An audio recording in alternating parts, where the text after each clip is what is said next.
Vamos a hacer la perspectiva cónica en los dos casos, ¿no? La frontal y oblicua del cubo, y luego partimos de esas dos figuras para construir dentro el cilindro y el cono. Entonces dibujamos la posición del plano de cuadro, vamos a marcar la posición del punto de vista donde queramos, por ejemplo aquí, en una línea ortogonal cualquiera, cojo aquí por ejemplo el punto de vista V, coloco las dos figuras en una posición frontal y oblicua, entonces voy a colocar por ejemplo aquí el cubo, una cara coincidente con el plano de cuadro, ¿no? Y ahora aquí el cubo voy a colocarlo por ejemplo según esta dirección, y voy a hacer que el vértice esté también en el plano de cuadro. Entonces se trata primero de hacer la perspectiva de esas dos figuras, y una vez que tengo la perspectiva de las dos figuras paso a dibujar, voy a dar la batería a esto, a dibujar las figuras que se inscriben dentro del cubo, ¿no? Que iba a ser un cilindro y un cono, ¿no? Bueno, dibujamos ahora aquí a la distancia que queramos la posición de la línea de tierra, y vamos a darle también la altura del punto de vista, vamos a darle la misma, y aprovechando así no hacemos paralelas. Entonces tenemos posición de línea de tierra, posición de horizonte, posición del plano de cuadro, figuras en planta, y rápidamente hacemos la perspectiva de ambas figuras. Bueno, sabemos que esta figura, estas líneas son perpendiculares al cuadro, por tanto, haciendo por V una paralela, tengo aquí la fuga de ambas líneas, la fuga de A, la fuga de B, ¿no? Fuga de A coincidente con fuga de B. Vale. Bueno, eso quiere decir que realmente, como sigue esta dirección hasta el horizonte, y tienen aquí las trazas que proyecto aquí, entonces prolongo esta línea, será una perpendicular ahí a la línea del horizonte. La continuación de esta línea me detecta ahí la fuga, ¿vale? Bueno, por tanto, la perspectiva de A y B son estas dos líneas, esta y esta, ¿vale? Y para concluir tenemos que una línea 45 grados que intercepte estos dos puntos, pues en realidad aquí hago una paralela por V y sigue esta dirección, ¿no? O sea, aquí debe ser una línea paralela a esta, ¿no? Entonces al hacer aquí una paralela tengo aquí la fuga, ¿vale? O sea que esta será la fuga, en este caso era de A y de B, si a esta le llamamos C, pues la fuga de C, ¿vale? O sea que siempre por V hago una paralela a cualquier línea que quiero representar, y de la línea tengo que cortar el cuadro en este punto lo subo aquí, ¿no? Y uno ese punto que es la traza de C con la fuga de C. La fuga de C la subo siempre, las fugas de todas las líneas las subo siempre al horizonte, y como sale de aquí, pues la perspectiva de la línea C es esta, ¿vale? Por tanto, ya lo único que tengo que hacer aquí es una línea horizontal, ¿vale? Ya que si esta línea aquí es paralela a la línea de tierra y al plano de cuadro, pues aquí también la perspectiva lo va a ser. Bueno, tengo ya la perspectiva de una figura, ¿no? Recordamos que para hacer la perspectiva de cualquier figura, de cualquier línea, por ejemplo esta, con todas las líneas hacemos lo mismo, siempre la línea M en realidad sigue esta dirección. Bueno, pues por V hacemos esa dirección, con escuadra y cartabón hacemos esa dirección, y tenemos la fuga. Tenemos su fuga, tenemos su traza, la traza la subimos aquí, la fuga siempre al horizonte. Entonces al unirla tenemos que la perspectiva de esta línea será esta, ¿vale? Es tal y como la ve el señor, ¿no? Bueno, eso es lo que hacemos con todas las líneas. Vamos ahora a hacerlo con estas cuatro, ¿no? Tenemos esta dirección, por V trazamos esa dirección, y tenemos que la fuga de estas líneas es esta, ¿vale? Esta ya la quitamos para que nadie se líe con nuevas líneas. En realidad esta era la fuga de C, esta era la que nos sobra, ¿vale? Bueno, decíamos un cuadrado frontal, aquí un cuadrado oblicuo, seguimos la dirección esta, a ver, era esta la que había que borrar, La dirección esta es la que necesito para hacer ahora la representación de estas dos líneas, ¿no? Entonces, seguimos esta dirección por V, lo hacemos con escuadra y cartabón y tenemos que cortar, por ejemplo, aquí. Bueno, pues aquí tenemos la fuga de estas dos líneas y sus trazas están aquí.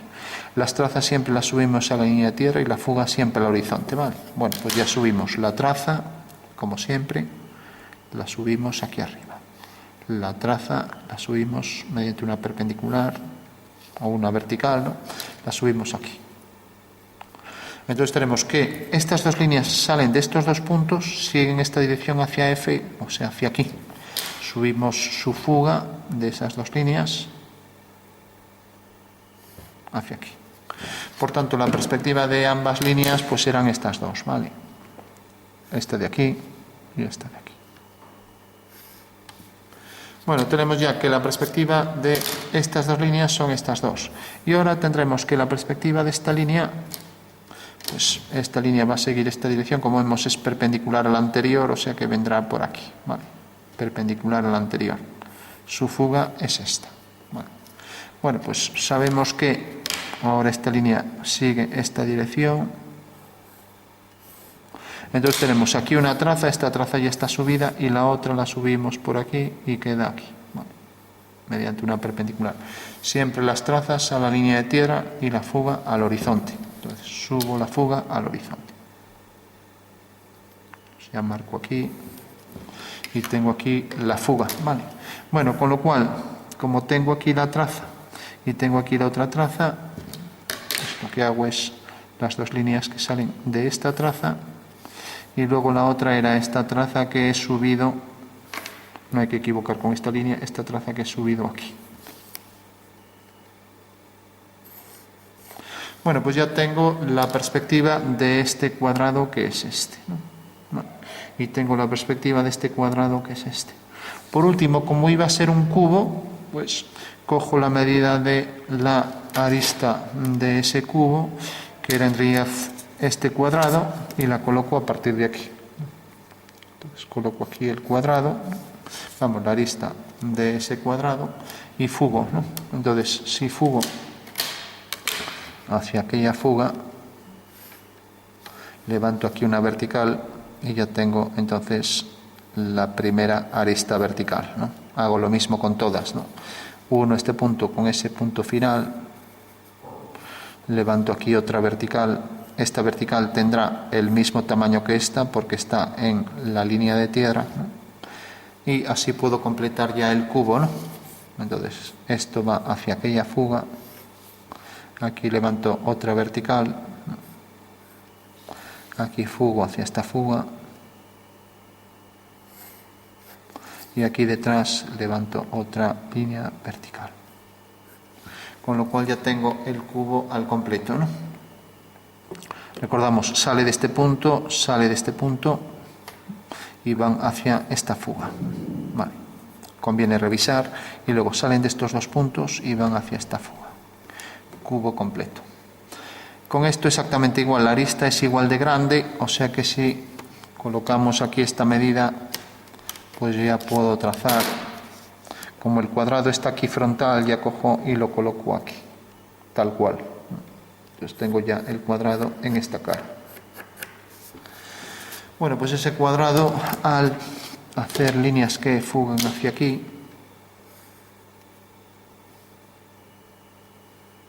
pues tengo ya estas dos líneas que van hacia esa fuga, levanto por aquí una línea vertical, aquí otra línea vertical, y ni que decir tiene que detrás tiene que salir otro cuadrado, no puede salir un rectángulo, tiene que salir un cuadrado porque está frontal la perspectiva, ¿vale?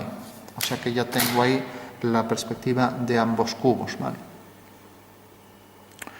Bueno, como íbamos a hacer los cilindros y luego encima el cono, en principio nos quedamos con esto, así de sencillo.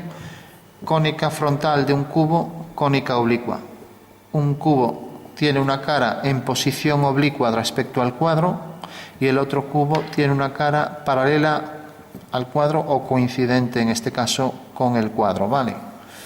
Y por último ya, si queremos hacer las elipses y también marcar aquí una arista que tenga el mismo tamaño, pues bueno, podemos hacer las diagonales. Me acerco, hago aquí esta diagonal, bueno, no quedó muy bien, esta diagonal, esta otra, o sea que este es el punto de intersección, el centro de la cara superior, ¿no? Hago aquí lo mismo, una diagonal, aquí la otra, entonces tengo que este es el centro, ¿no? Bueno, pues sobre ese centro debo colocar una arista que sea igual de grande que esta, ¿no? Entonces, ¿dónde la podemos colocar? Bueno, pues si queremos, pues podemos hacerla aquí mismo. Fijaros que esta línea viene por aquí y puedo mandarla hacia el horizonte, ¿no? Bueno, pues si vuelvo a coger aquí esta arista y la mando al horizonte, levanto una vertical, ya tengo una medida igual que ella, ¿no? Entonces cojo la medida de la altura de ese cono aquí encima, es como si colocáramos aquí encima otro cuadrado, ¿no? Esta es la altura, ¿no? Y como sale de aquí hacia el horizonte, pues basta con que una ese punto con este.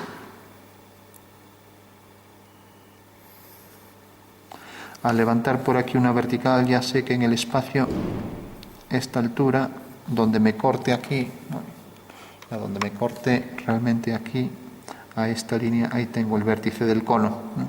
O sea que ya tengo el vértice y haré lo mismo aquí. Aquí puedo hacer una línea vertical y aquí podría hacer lo mismo, pues si quiero cojo esto, lo duplico, entonces esta misma medida, o si quiero la coloco aquí duplicada ya que tengo aquí el cuadrado, entonces la duplico aquí y ahora esta línea como fuga desde este punto, fuga hacia allá. Bueno, pues eso quiere decir que en esta altura es esto. Era para no coger esto, porque tiene que ser igual de grande que esto, ¿no? Y como esta línea corta en el horizonte, vamos a ver si la trazamos bien, corta en el horizonte aquí detrás,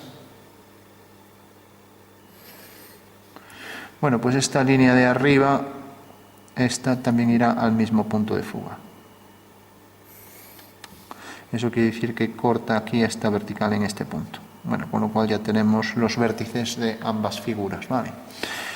Porque en realidad yo puedo siempre, a la altura que esté es igual, trazar dos líneas paralelas que me van definiendo alturas iguales a cualquier distancia, ¿no? Bueno, pues ya para completar, hacemos ahí las dos circunferencias de las bases del cono. Y una vez que tenemos las circunferencias, pues hacemos las tangentes comunes y luego desde el vértice del cono trazamos las tangentes a las circunferencias, ¿no? Bueno, pues vamos a hacerlo rápidamente y ya concluimos. Entonces, por este punto trazo esta línea hacia la fuga, ¿vale? Por este punto trazo la línea hacia la fuga. Y esto conviene hacer las dos líneas del cuadrilátero para dibujar bien la elipse, ¿no? Lo mismo aquí hago este cuadrilátero con sus dos diagonales, trazo entonces aquí los puntos medios de las aristas en el espacio, los puntos de los cuadrantes, y ahora ya puedo trazar con precisión las dos circunferencias, ¿no? Que se transforman en elipses. Lo mismo aquí será una línea horizontal, trazo aquí una línea horizontal y aquí igual una línea horizontal, mientras que aquí pasará por este vértice, por esta fuga, y lo mismo aquí pasará por esto y pasará por el punto medio. Bueno, no está muy allá el punto medio, más por aquí. Bueno, una vez que tengo esto ya puedo acercarme, puedo disponer el papel de manera que lo vea más claro. Entonces tengo aquí una circunferencia que viene por aquí, entra tangente por aquí, ahora viene por aquí, entra tangente por aquí y por aquí. Bueno, pues esta es la elipse base del cilindro, ¿de acuerdo? Y entra tangente por ese punto. Ahora si hago esta de aquí, esto ya no es como la sonometría, que todas las elipses salían iguales, ¿no? Esta de aquí arriba es más excéntrica, más alargada y pasa por este punto, debe ser el punto medio coincidente aquí con la vertical por este punto, Entonces tengo una elipse, como decía, más estrecha, ¿no? Y ahora pasa por aquí abajo, por este punto, pasa por ese punto tangente a esa recta, y tengo ya las dos elipses, ¿no? Entonces remarco bien por dónde pasan. Recordamos que estos 4 puntos, los puntos medios, son líneas que deben ser tangentes. Lo mismo aquí. Para esta elipse igual. Tengo aquí, nos fijamos, el cuadrilátero con la elipse que debe venir por aquí, tangente.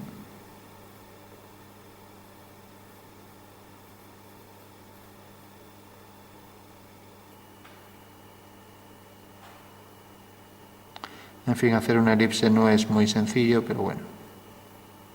Tenemos ya la curva elíptica.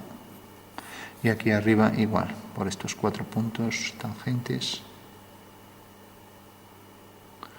Como vemos, no solo varía la excentricidad, sino la posición de los ejes principales, pues también varían, ¿no? Y como vemos, el eje mayor de esta elipse respecto a este varía también, ¿no? Y una vez ya que tenemos las elipses, ambas elipses, hacemos las tangentes desde ese vértice a la elipse.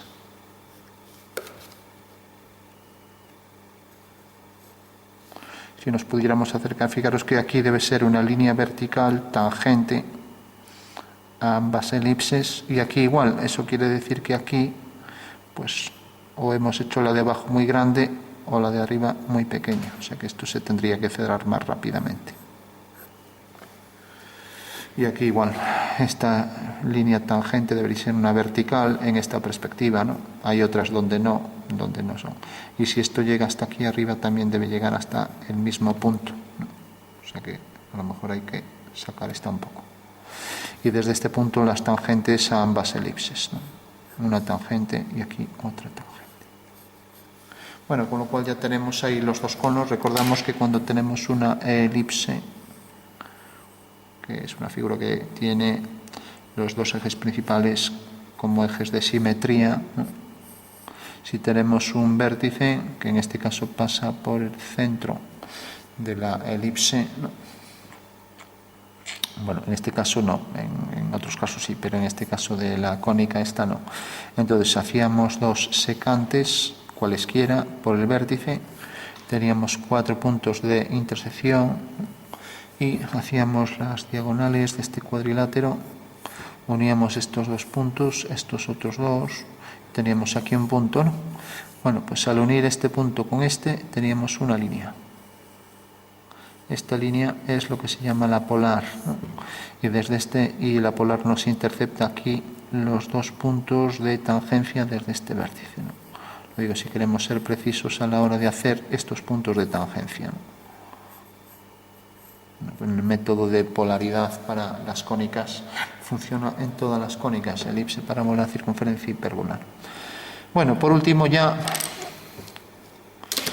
para que ya se vea más claro, entonces marcamos sobre todo las líneas visibles, las líneas que son tangentes aquí.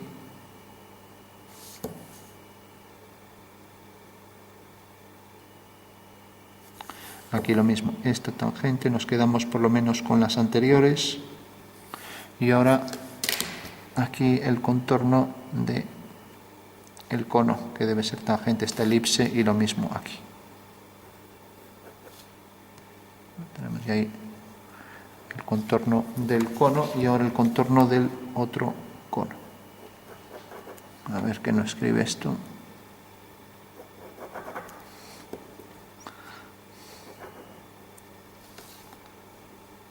Es un cono cuyas generatrices deben ser tangentes aquí a esta elipse. Entonces entraré por aquí tangente.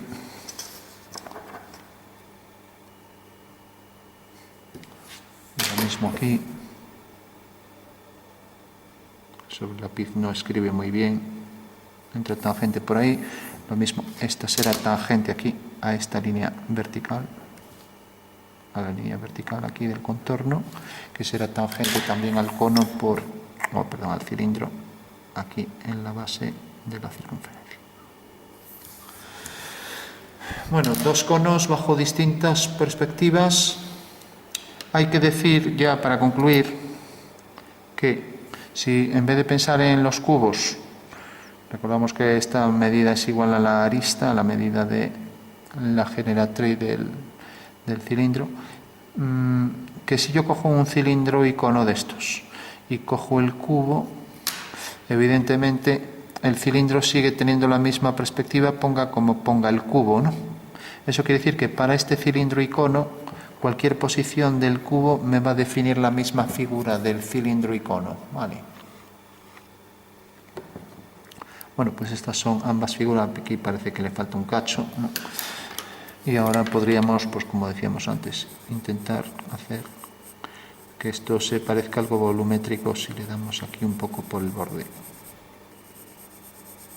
Y lo mismo aquí.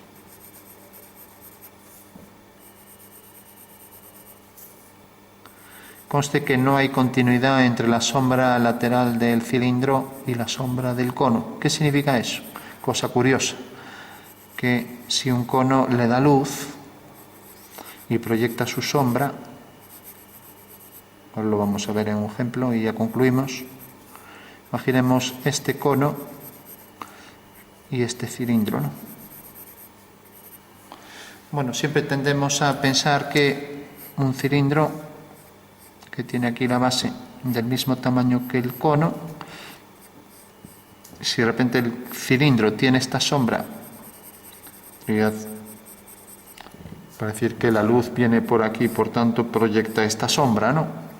La verdad que esto no es perfectamente definido, sino que aquí tangencialmente difumina un poco el contorno, ¿no? Ahora bien, el cono, pues no va a coincidir esto con la generatriz de sombra, sino que el cono la va a tener más pequeña, ¿no? O sea, porque en realidad aquí serían las tangentes, ¿no? Entonces no va a coincidir, ¿no? Eso quiere decir que la sombra del cono vendrá por aquí y la del cilindro por aquí. Sí coincidiría en el caso de que ambas superficies fueran perfectamente tangentes, ¿no? Pero no es el caso. Como no son tangentes, y digo son tangentes en el caso de que enlace esta figura y otra con otra, como decíamos en otro ejemplo anterior, la esfera más el cono. En este caso sí que el cono proyecta sombra, luego la esfera y luego el cilindro, ¿no? O sea que haría esto. En este caso sí que es una curva que no se rompe, sino que es una curva continua, ¿no? Aquí se fractura, o sea, pasa de esta línea y ahora hace esto, ¿no? Lo digo a efectos de sombrear aquí, que en realidad esto no va a coincidir con la sombra de aquí abajo, ¿no? Bueno, pues esas serían las sombras, las perspectivas del cilindro más el cono, partiendo de los cubos en los que se inscribe la figura, ¿no?